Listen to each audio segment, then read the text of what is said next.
Hey everybody, Unstable Gamer here, and welcome back to Marvel Future Revolution. In this video, we have a beginner's guide for you on companions. There is a lot to discuss, so we're going to go ahead and jump right into it. But first, before we do, if you're just now finding this channel and you want to stay up to date with everything Marvel Future Revolution, consider hitting that subscribe button so you don't miss out.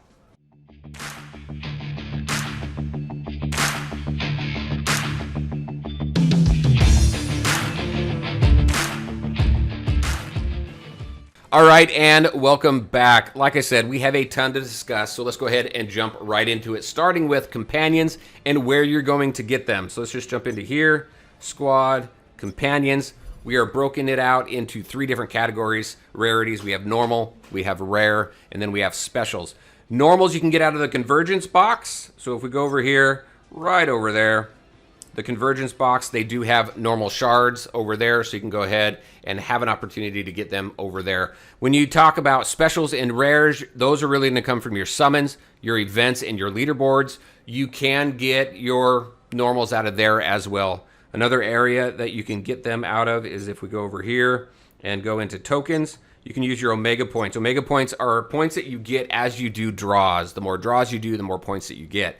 Now, these are 300 a piece, but it's a 3-star companion box, a special companion box, which means all of the special companions are in there. You have an even chance of getting any one of them at 3-star. So it's good depending on how much you summon, but it takes some time to get 300 Omega points, much less 900 that you need in order to get three of these for the entire month. So we do have that. Also, we do have the workshop. If we go over into here, pop into the workshop over here, you can, that's the wrong one, it's this one right here. You can craft these special ones here. In order to craft a special, you need to use special shards for it. So I need 10 special shards for one of Voltron. So it's a 10-to-1 conversion ratio. I really don't think that's the best use of them, especially right now when the companion system is so new. None of us really have just a stockpile of shards sitting there because we should be using those to star up all of our companions, and we'll talk about that a little bit later. So those are all the different areas where you can get companions. Now, when it comes to the experience cards and the skill cards, let's just take a look at the companions really quick. So experience cards are used to level up your companions right here. Right now you can see I'm level 24, almost max level. As you level up your companion, you're going to level up the fixed effects down there. So you're going to get a boost in those effects each time you go ahead and level up your companion. Now the skill cards are specific to leveling up the skill. Right now you can see I can get up to level 6. As you level up the companion, it will increase your max level for your skill. Now, as you level your skill, you're going to increase typically the yellow number there, so 447% damage right there. As I level this skill, Yondu is going to do more damage. Everything else should stay the same for him. So those skill cards you can get from the convergence box, the dimension box, the most wanted and prime targets you can get as well. So typically or historically, we would farm the most wanted and the prime targets for cards, Omega cards. Now you can farm those for experience cards as well. So that's a good area for that. It just increases the value of farming those targets. And then the workshop. In the workshop here, we just showed you, you can also craft those cards as well.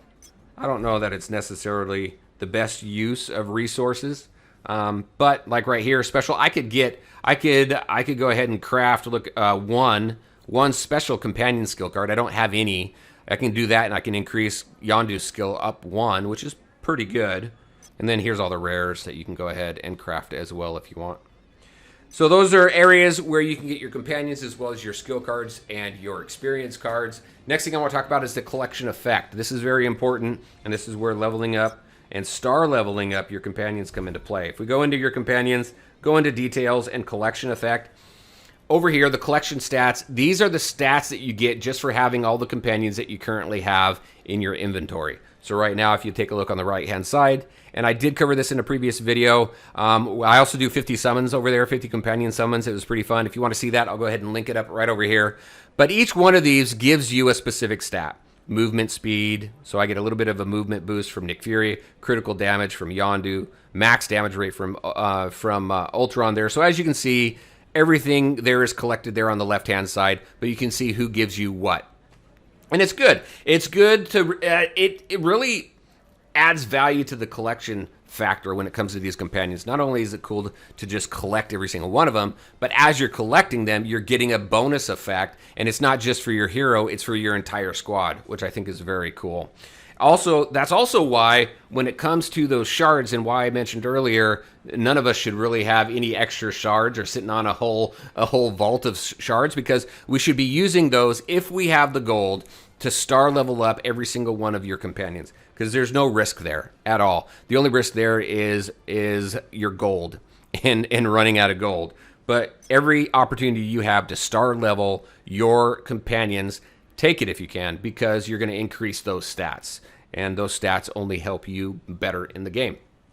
And then as we continue to collect all these companions, and as this companion roster grows, it seems like it may get a little out of control with all the different stats that we're going to have access to, and how it boosts up the our entire squad. But it'll be interesting to see kind of how the game manages through that.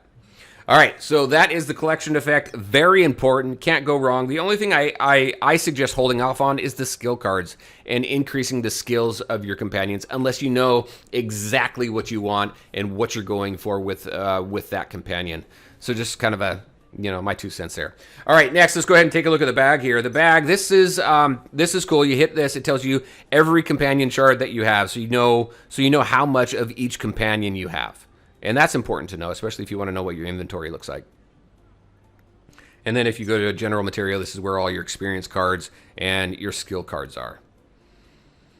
All right. Other than that, the only thing I really wanted to go over now is the top 3 companions in each rarity. And in actuality, all the special cards are pretty good. They're pretty decent. The rares, most of them are good. The normals are really only the best for stat improvements, really, but I did come down with 3 of the best normals as well. So if we just start with the normals, and to be honest, the only way I really came up with this is because the ones that I've selected are the only ones where you increase the skill level. It seems to give you a nice boost in the damage. So if we take a look at this one here, Enhanced Ultron, right here, as you increase the skill, you're going to increase that damage that he does there from 387% to whatever you're going to go ahead and max him up at. So I think he's good, pretty decent there, follows you around, causes some damage. Nora, I think, is pretty decent here. I did do a test and increase his skill level up to 2. That's where I can put him right now, and it did increase his damage there. So 531% damage. He's the one that does the most damage out of the 3, I feel, or from what I've noticed. Because this guy, 367. And then this guy right here, Luke, at 367% damage. So that's how I really came to those. When it comes to the rares, it's Volstagg here. I think he's good. Now, this guy isn't based on any specific stat that I've been able to determine, but he comes in, does a heal. It's just another opportunity to keep yourself in the game, right? And then we have Donna. I think Donna is good here. She comes in and she increases your skill type damage. Increases all type damage by 15% for 10 seconds. So that's pretty good. Gives you some nice attack up.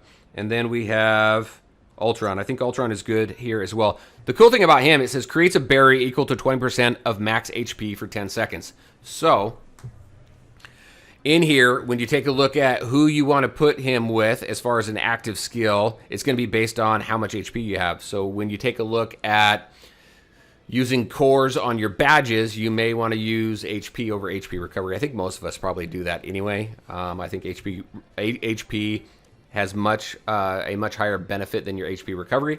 But take a look at your health pool, because your health pool is going to determine how strong that barrier is. All right. I think that's it for that one. And then as far as specials go, so we have Yondu. Yondu, obviously fantastic. He decreases hit point recovery by 50% for 7 seconds. He causes a bleed. He prevents your opponents from dodging for 3.5 seconds, which is fantastic. Plus, he does some nice damage. So he is great. Great, I think, for PvP. But I've been using him in PvE as well, and he does very well. When we go to Gilgamesh here, check this guy out. This I thought was pretty cool. He strikes the ground hard to deal damage. He also causes stun to nearby enemies. His damage starts at 409%, and obviously is going to continue going up from there. So Crash Lands, stuns for 1.3 seconds. That stun is fantastic. Whenever you can stun an opponent and get more attacks in, I think is awesome. And then we go to skill here. So this one here, so Fury, I think, is awesome. Right here, he sets up a barrier. He recovers the summoner's guard gauge completely, and the barrier blocks guard damage, which is awesome. He applies 24.25% of the hero's attack. So the more attack that you have, the more damage Fury is going to do. So it's not based on what we were looking at earlier with those yellow percentage numbers. And as you increase that skill, I don't know what's going to increase when you increase his skills. It's not clear. So it'll be interesting to see what that looks like. But the higher the attack that your hero has, that he's attached to, the higher damage he is going to do. Then that's what I had for you. Just wanted to really dive into the companions, put a good beginner's guide together. Very interested in your thoughts. What do you think of the companions? Who are your favorite? And what do you think so far? All right, everybody, that's what I had for you. As always, I want to thank you all for taking the time to watch the video. If you liked it, make sure to hit that like button and share your thoughts and questions in the comment section below. Take care, everybody, and we'll talk to you next time.